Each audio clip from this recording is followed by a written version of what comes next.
All right, welcome to the podcast. Hanging out with Eric Schrader, owner and founder of Leduc Brewing Company. How you doing?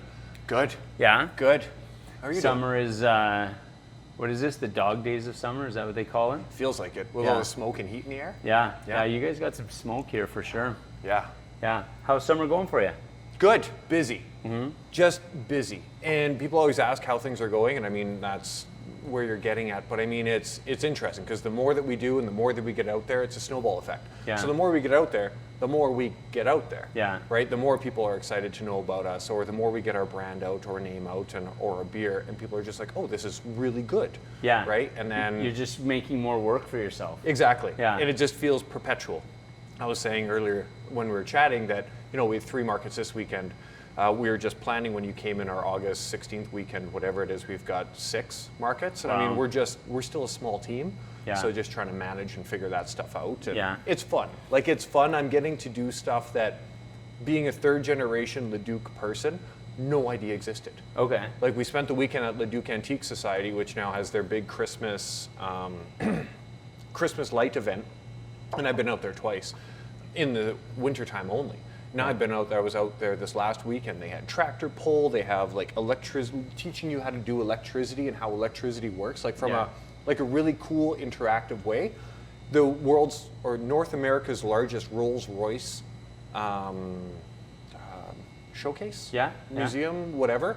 Like, it was fascinating. Yeah. Like, super cool stuff that I know about now, being part of the brewery, because organizations are reaching out. There's a demolition derby that happens coming up that we get to be part of. Like, there's all these fun community events that I had no idea about before. So do you then ever get a day off? Just because I'm bugging you on what could technically be your day off, but even on, when the brewery's closed to the public, you guys are still, like you said, planning for August 16th at this point, right? Yeah. So is there ever an off switch for you? We're getting to that point now where Mondays have become, over the last couple of months, my wife and I take Mondays off, and we just close ourselves off to the world, which is really fun, because when we started this place, we also moved and bought a house that needed a lot of renovations. So now Mondays are like painting and moving in, so and 2 years later, not a day off, but it's, you're not here and it's a change of pace. Like, it's almost autopilot stuff where you don't need to, there's not fires going all the time. Yeah. So you mentioned your 3rd generation Leduc? Yep. So is it important, because that was going to be one of my questions, is why did you choose Leduc for your brewery? But was that kind of always the idea, was to have a brewery here? Yes. I mean, well, yes and no. I mean, my grandpa was here, he had the IGA when Leduc struck oil back in 1947, actually just in that building there. Nice. And I come from a property management background, so it was never the intention to have, 10, 15 years ago, it was never an intention to have a brewery or to have Leduc, the name of it. Yeah. But, I mean, being 3rd generation, when the brewery came about, it was obvious what we were going to call it. Yeah. So. No, I love that. So what was the original vision? Like, I'm always curious with entrepreneurs in general, but obviously being close with a lot of brewery owners. Where did the idea for you come, of starting a brewery? We've been working on it for a long time. Yeah. And I think COVID, the idea behind it was COVID was the push for it, for a number of reasons. We discovered that beer became not only a commodity, but it also became, I always forget the word, but for lack of a better word, the lubricant that brings people together, right? It eases social situations, and I mean, after we were in like lockdowns and told not to hang out with people, we started to think, what's a business or what's a type of space that will bring people together, right? What's that community hall? What are we missing? How do we train people to come out? So not only do we have this incredible tap room where we get to host, live music or comedy nights or Mario Kart tournaments or Guitar Hero, like I was saying, we have coming up, but we want to host square dancing. We want to do all these ridiculous things that we can do under the guise of a brewery because we're allowed to be ridiculous. And beer is also that thing that eases any social situation. It just, you put a beer in somebody's hand, like us, it's a lot easier just to have a conversation, even among strangers. Yeah, absolutely. Right? It's a good excuse to just go and hang out, right? Yeah. Like, to me, it's like, let's meet for a beer. It's just, let's take an hour to just hang out and bullshit, right? Exactly right. It's not like, I mean, a meal is good for that too, but then there's no pressure, right? Yeah. Well, I'm not hungry. Well, a beer is easy. You can do a beer Yeah. at any time of the day, as we're doing. So it's just, that became the idea and the catalyst behind it. It's how do we bring people out to retrain them after Yeah. COVID? Because it's been a hard couple of years. Oh yeah, I'm always curious how COVID affected people, and at the same time, I hate talking about COVID. But you said it was kind of over COVID that you guys, came to think, maybe starting a brewery is a good idea. How long did it take you from that initial conversation to, what we see now? Oh. Well, we really pulled the trigger, I want to say, right at the heat of COVID earlier on. So, I mean, this design, the layout, we went through a number of different layouts because we were actually going to have a market space on the inside as well. We were going to have our big overhead door where you could drive food trucks in. Yeah. And during the winter, because of course Alberta is 9 months of the year winter and minus 40, drive food trucks in. It's like an indoor space. Yeah. But then the brewery just became bigger and bigger. So Yeah. we put it in the center because we want that to be the heart. Obviously, that's the heart of everything that we do. Right. And I guess to answer your question, it took a long time. Yeah. Because we did it through COVID, which of course delayed everything, Yeah. trying to get everything built, and then all the revisions, all the different ideas, and then COVID and the idea, and everything just kept kind of changing what was happening, knowing that eventually everything would relax. Yeah. We'd be able to come back to normal. But we also designed this space without a kitchen in an effort that if COVID ever does happen, we're an extension now of everybody else's dining room. Right. So if you're ever back to that 10% capacity or whatever, we have 216 chairs in here Yeah. that now, order from across the street and bring it here. Yeah. Now we're helping them. Yeah. We want to be that rising tide that floats all boats no matter the circumstance. Yeah. And I mean, with COVID, we kind of tried to think of all worst case scenarios and how can we help our community. Yeah, no, I love that. So your team, I'm always curious how, when you think of starting a brewery, so what would you say specifically is your role within the brewery, and how did you kind of land on what you do versus, what everybody else does? I don't know. That's a really good question. I mean, everybody comes to me because I guess my name is on the lease. Yeah. But I mean, everybody comes to me with a question, so I guess I'm the answerer. Yeah. I mean, so my wife and I, for the first year, she quit her job and started full-time shortly after this opened because we had no idea how big of a thing or how much of a time suck this would be. Yeah. Like, I still have like a full-time job that I'm helping with this. And then we have a small team of Corinne, who you met, and Michelle, Yeah. my wife, who you met. Yeah. And then Dave, our head brewmaster. So we're a really small team right now, but we have a lot of casual people. We have a lot of, this is turning into everybody's fun job. Yeah. So right now, because we are a small team, my wife and I said, we want to do absolutely everything. Yeah. So that we can learn how to do it, instruct properly, and give good guidance. So part of the reason that we don't get a lot of days off, but I guess I'm everything that this place needs to be. Yeah. Until I can better instruct Yeah. more. Yeah, no, and that makes sense. I think you need to know how to do, you need to know each role, and then, obviously, typically there's people that are going to be better at that specific role, but at least then you can speak to them and you Yeah. kind of know the language kind of thing, right? And that's a really good point too, because as our team is growing and evolving, Yeah. we are finding that, I mean, I'm not good at a lot of things, Yeah. very obvious, but I mean, we now have people on our team that are, and it's an easy transition into it Yeah. because I have a basic understanding of enough that I can now push it off and be like, cool, you're in charge of this, which is really actually satisfying. And it also gives you a level of respect for what they're doing, Yeah. and how good they are at it. Because I think a lot of people, they don't quite respect how challenging a lot of roles are. They think, like, I'll give you an example. Like, when I see someone who's really good at sales, they make it look easy. And so then people think sales is easy, and it's really not. It's really challenging. And so a lot of these, what I find is when someone's really good at their role, they make it look easy. But where you're coming from is the idea that you're able to kind of fill those roles until you find someone who's better at it.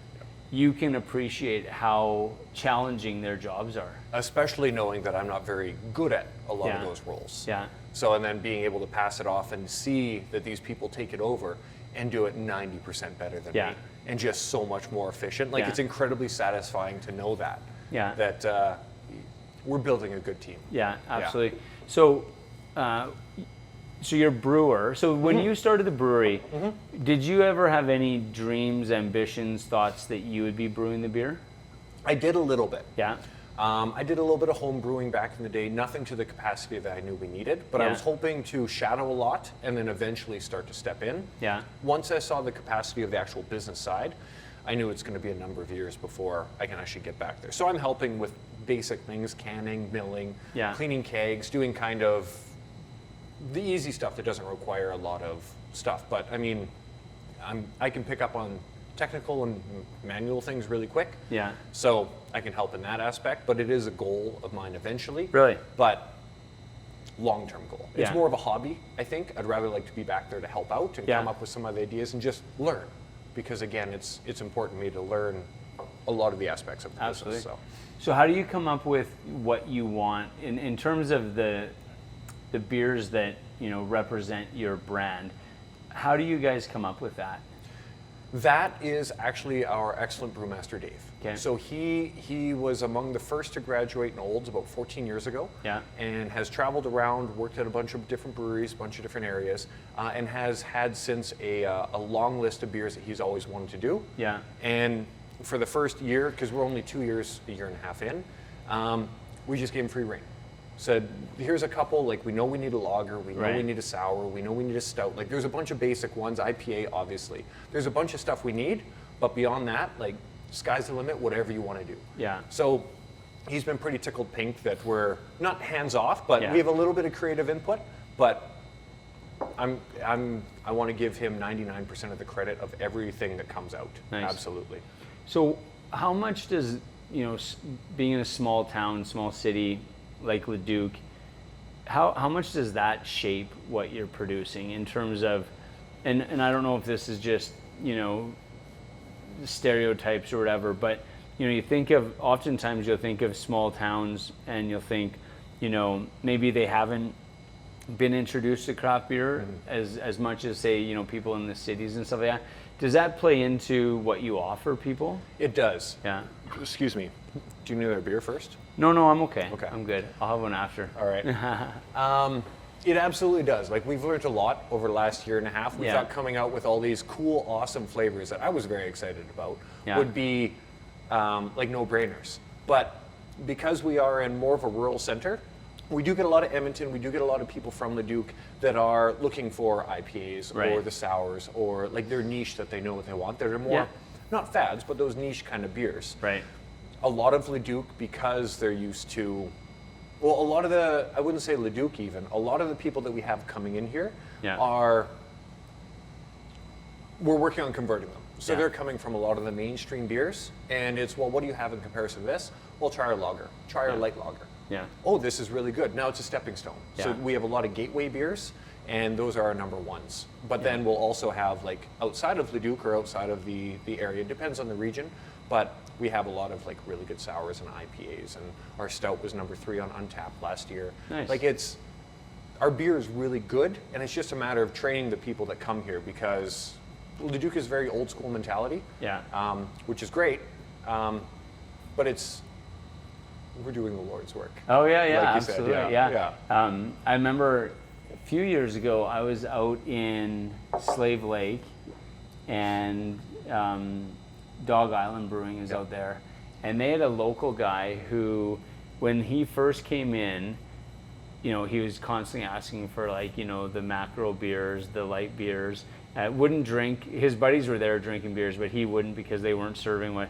And over time, like, he's now drinking their IPA and is Yeah. like the most. So there is kind of this like learning curve that. But with that, is there curiosity? Like, you know, people coming in going, okay, what, you're actually brewing the beer here? Yeah, and Yeah. that excites people. Yeah. And they're like, well, give me something, whatever. Like, even my taste buds, I found, have changed over the last year and a half. Yeah. I've always loved dark beers, and that's what really got me passionate about it, was one of Omen's beers. And I still love dark beers, but I would always drink lagers. I would Yeah. always drink IPAs were never for me. And then Right. in this last summer, I'm on IPAs now, and Yeah. I love them. So it's really interesting to see how, like, I compare myself, because I am Leduc, Yeah. right? I'm part of Leduc. I've been here 3 generations, that born and raised, that like my taste buds are evolving as well. Yeah. And I think everybody else's will, but it's a matter of just trying them. Absolutely. So Yeah. there is a lot of curiosity that comes Yeah. in, and right off the bat, because they are different beers. So I mean, to start them off on a double IPA when you're used to coconut your whole life Yeah. is not the smartest, but it's a stepping stone. Totally, and I think that's where the craft beer community has gotten, I'll say, better. 10 years ago, if someone came in and said, I want a light lager, that wouldn't have been available at a craft brewery. They'd have been like, no, try this double IPA. Yeah. And if the person didn't want the double IPA or whatever, crazy concoction they were getting, I was like, well, the consumer's wrong. Yeah. So they don't understand. Yeah. And I think where we've come to is, it's like, well, no, give them what they want. Still offer all these other beers. And maybe it will be a stepping stone. Maybe they'll just always stay to the light lagers. But it's giving way more than a decade ago. We're giving the consumers what they're asking for, and then giving them options beyond that, right? We'll get them converted. Yeah. And yeah. that's the thing. It's you're not converting in leaps and bounds. It's stepping stones over time. Yeah. No, absolutely. So before you started the brewery, so you mentioned, so what was your career in beforehand? Commercial property management. Commercial property management. And then for school, you were in film. Yeah. So let's kind of get back, let's go to that point. So what got you into film? Like what was attracting you to that industry? So that's actually a cool story. This used to be a video store. Okay. It was called Take 3 Video back in the day when shopping for videos on Friday night was a thing. Yeah. And it was my first job. Yeah. So I joke that my first job was 6 feet from where I am now. That's awesome. So 35 years or whatever, not 35, but whatever the number is. A long time. A little while back. Yeah. Yeah, so I've moved 6 feet in my career. But, so that got me into film. I mean, just having that access to movies all the time. Yeah. So I went through film, had a great time, got to go to Italy for a bit, did a little documentary out there for a while, realized that as I was filming in Calgary, Fort McMurray, kind of just all over Alberta, Yeah. and then went to Italy, realized that, I miss home, miss my family, Leduc is where it is. Yeah. So came back, kind of stopped my film degree, got into commercial property management, and just grew from there for the last 14 years. Nice. And then this place became an opportunity. So one of the things that you hear a lot, like when someone makes a drastic kind of change in their career, which is, you spend all that time getting a film degree, and now you're doing something totally different. But what I find with a lot of the things that I've done over my career is there's things that I learned from my education that might not look directly applicable, but that are. So do you find, like, with what you did in film, with what you did in property management, that there's certain things that you've taken from that apply on a daily basis? Absolutely. With film, I got to do a little bit of acting. Yeah. So, I mean, things like this is pretty natural for me. Being out in sales, being at Beer Fest. Yeah. I mean, all those things, being in front of people is almost like a little stage. Yeah. So that's very easy for me now. The technical side was more my film Yeah. degree. And I mean, there's lots of technical, I mean, that's a lot more science in the back of the brewery. Yeah. But I can pick up mechanical things very easy. Yeah. I think because of it. As well, the connections I've made.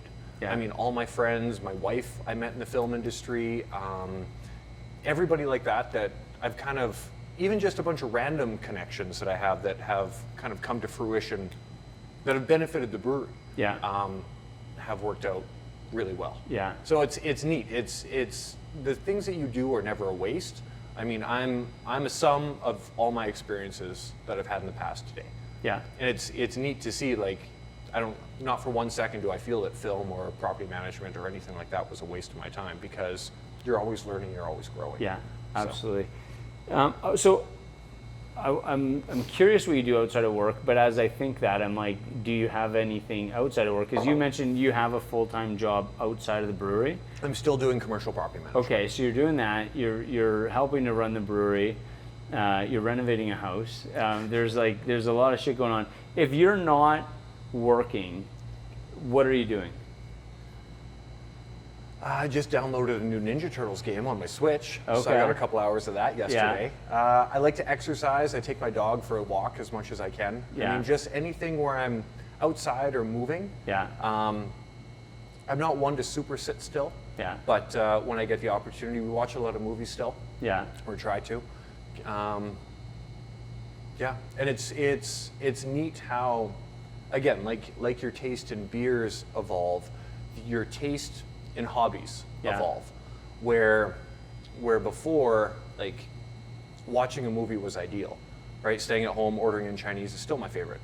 But I mean, now going out and, you know, just wearing the shirt and going out to a restaurant, not promoting it, but Yeah.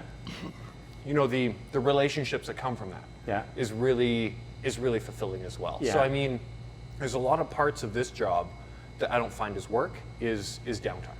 Right. So I mean, getting to go to Beer Fest in Jasper, like Yeah. we had a kick-ass time. We danced the whole night. We had a bunch of beers. I don't know if I'm allowed to say that, but the food was incredible, and it was a was a weekend beer away. festival. Yeah. Yeah. So I mean, it was downtime. I mean, we're on at the end of Yeah. the weekend. We were exhausted. Yeah. But it's not work, Yeah. if that makes sense. No, it does for sure. I mean, I think if you're doing what you love to do, the lines are blurred to Yeah. some degree, right? Because I mean, you're basically living the life that you've designed for yourself, right? Yeah, and it's really neat to see that, like, it's not only me that works here that has that. Yeah.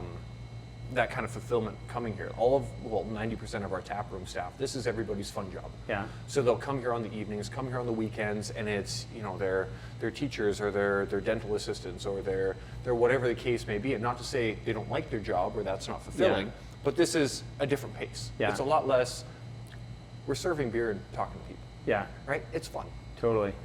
I would say that the beer industry in Alberta, let's say over the last decade, has matured where, and correct me if I'm wrong, because I'm an outsider looking in. Yeah. You know, when breweries really started expanding, or sorry, when the industry started to expand, I feel like you could have probably started any type of brewery and it would have, you know, there would have been a level of success, meaning, you know, you could start a brewery, start canning beer, get it out into the liquor stores, and there would be immediate interest. Yeah. And people are like, oh, okay, cool, this is neat. If a new brewery opened, you know, everyone would be very much like, oh, let's go check out the new brewery. Obviously, over time, and as new breweries open, the uniqueness of the idea kind of diminishes to some degree, and you have to be really thoughtful about, okay, what type of brewery am I going to start, right? Is it going to be distribution focused? Is it going to be, you know, brew pub focused? So with you, how did you land on this as the model that was going to work for you? And maybe describe what the overall model is. Yeah, so our overall model basically is, we always say that beer goes out the back door, right? Okay. And that's the sales to liquor stores, that's the distribution. Liquor Yeah. stores, restaurants, things like that. Yeah. And that's our overall goal of the business plan, because the goal is, what we want to do is, with the events that we get to do in the tap room, Yeah. we want to make it accessible and free to the public. Yeah. So we don't want to charge cover to come see a band. We don't want to charge, come out Yeah. and enjoy. Yeah. Drink water, drink whatever. Yeah. I mean, that's fine. Just be with people. We want to retrain. Yeah. And that's I think where we're a little bit different, is that our beer is amazing, completely unbiased opinion. Yeah, obviously. exactly. But we know that the distribution side is going to take off, Yeah. or will take off more and more Yeah. as we are able to get out there. But we wanted to make this as accessible as possible, and that's what drove the business model. Yeah. So since you've opened the doors, how long has it been? What? February 20, oh shoot, was it a year and a half? So that would be 23. Okay. Yeah. So are there any kind of unforeseen challenges that you guys, like, maybe, because I'm guessing as a property manager, you've probably seen a lot of businesses with a lot of challenges. Were there things that you weren't maybe counting on as challenges that have been harder than you anticipated? Yes. Care to elaborate? Officially, no. Yeah. Let me think of something I can say. Yeah. It's just there's a reality. I guess what I'm curious about is there's I think with any business there's kind of this romanticized version of what it is, and then there's the reality of what it is, and those two things don't always overlap perfectly, right? Knowing that, like, I have no background in brewery business. Right. Our team doesn't really have a background in brewery business.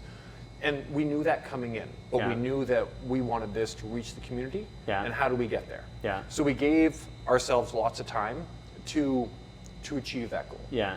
Right? So we have a 5-year plan, a 10-year plan, or whatever it is, and we have metrics by then.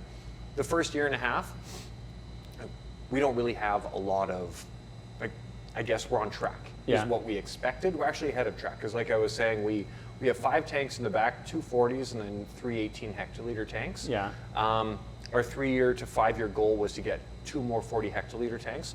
We're hoping to get 2 more by Christmas now. Oh wow. So we're about 2 to 3 years ahead of schedule of that, which is really cool. Yeah. But now our problem is that we can't keep up with capacity today.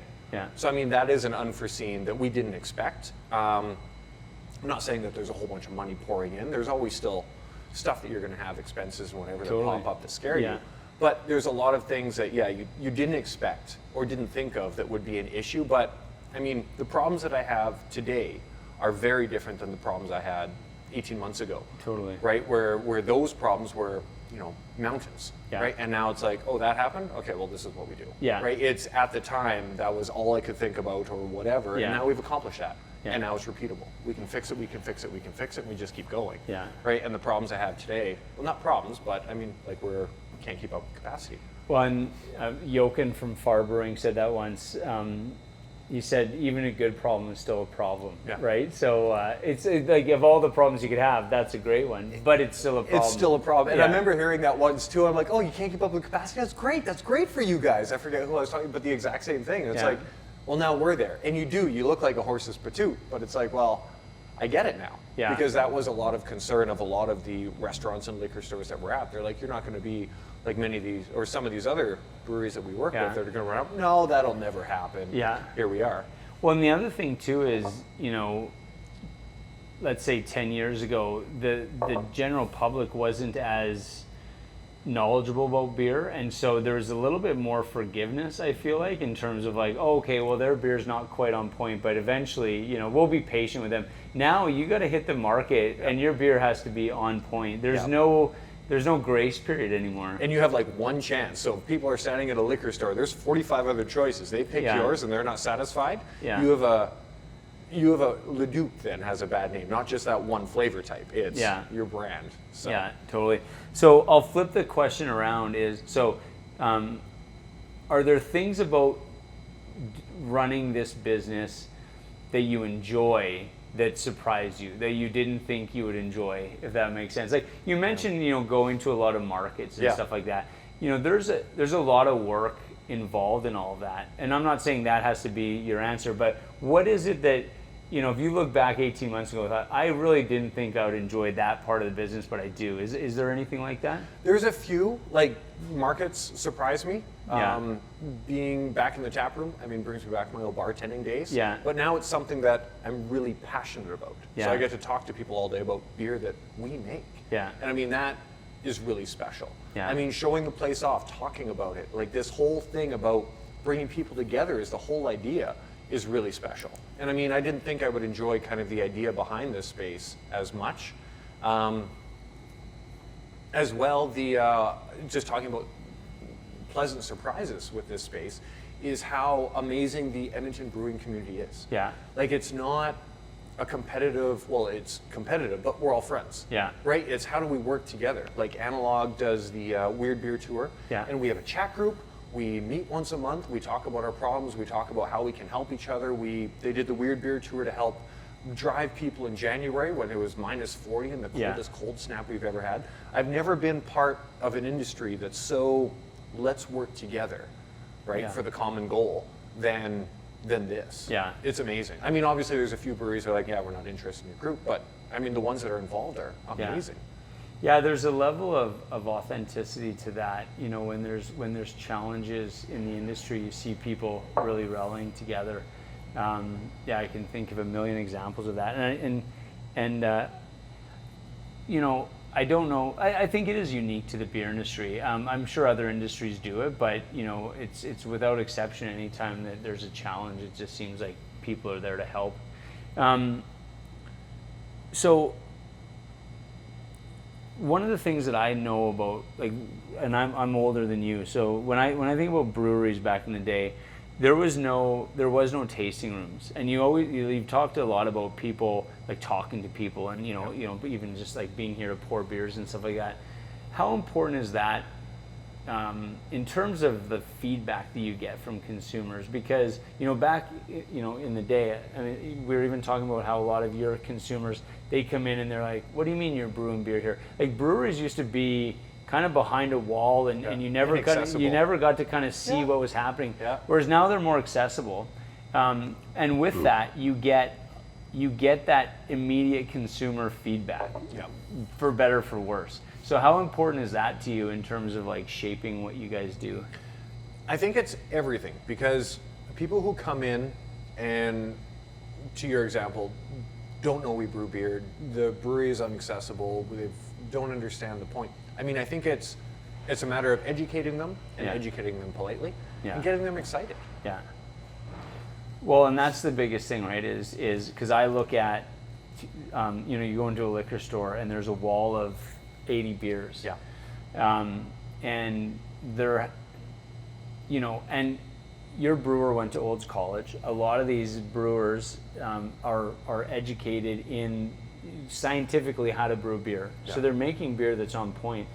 I think one thing that will separate, specific breweries is when someone goes into a liquor store and sees all the beer, if they have an emotional connection to your brewery, then they're more likely to get your product. Do you agree with that? 100%. Yeah. And that's the thing. All of our beers are going to be good. Yeah. And it's, like, I hate to say, but we're not selling beer, we're selling the experience. We're selling the excitement. We're selling the idea behind Leduc or behind whatever the case may be. It's the idea and the connection that we get to make with people as they come in or are at markets or whatever the case may be. Because you're right, you walk in, you're going to see 80. Yeah. How do you pick one? Yeah. I mean, I love our logo. I think our cans are cool, but I mean, we're one of 80. Yeah. Right? So it's impossible unless you make that connection to people, which again is part of one of our main goals is to connect with people. Absolutely. So if somebody was on the street thinking, I want to start a brewery, what advice would you give them? Keep lots of money in the bank, get a big loan. Everything is very expensive. Yeah. It takes a lot longer to pay off than you'd expect. And start your licensing early. Yeah. Yeah. Yeah. Just start that communication with AGLC and all those appropriate people as soon as you can, because there's a lot of steps that you don't realize that you have to do along the way. Yeah. Is it one of those, like, with a lot of businesses, you underestimate how long everything's going to take, right, to actually build.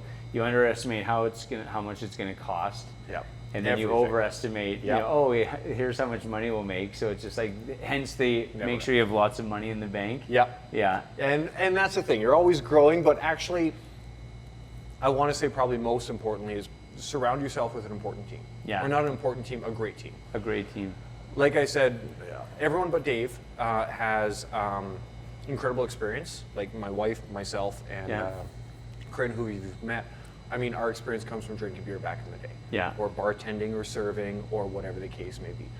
Find people that you can work with, because you're going to be with them through thick and thin, 12 hours a day. That's the most important. Right. You can teach people. I mean, Dave's incredible as well. I'm not trying to exclude him. It's the four of us right now. And like, we have such an amazing team that we're all just trying to learn and willing to learn anything we can, and we get along. Yeah. So arm yourself with the best team you can.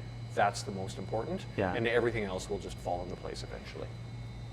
And you make that sound really easy, but it's actually, that's probably one of the hardest things is how do you build a team? How do you create that culture?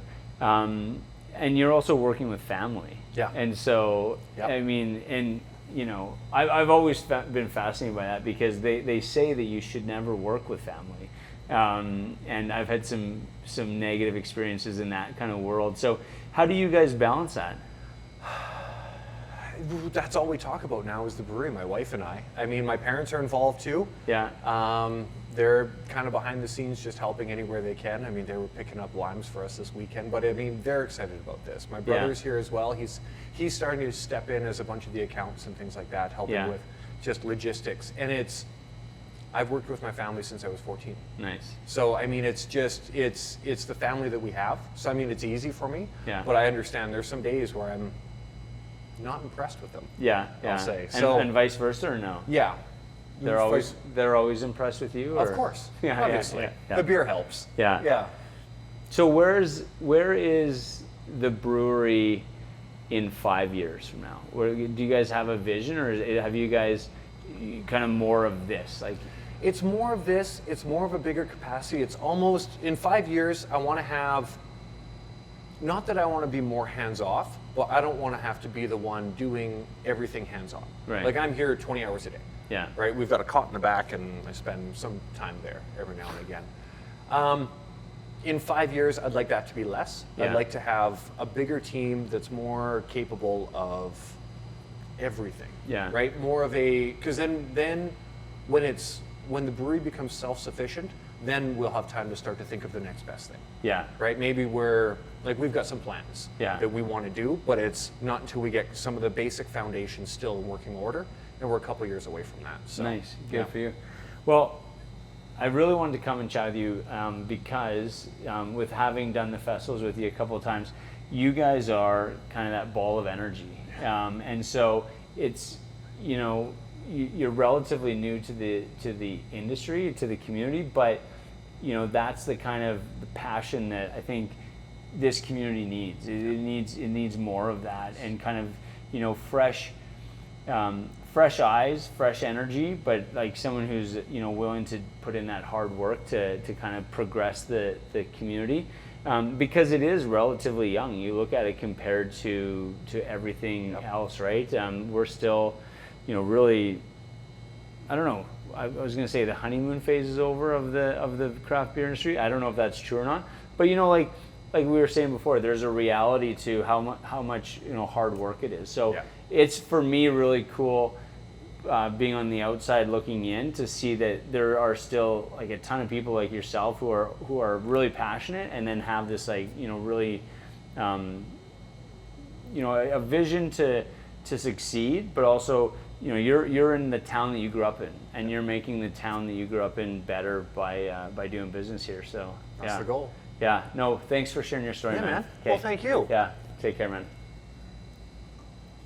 Beauty.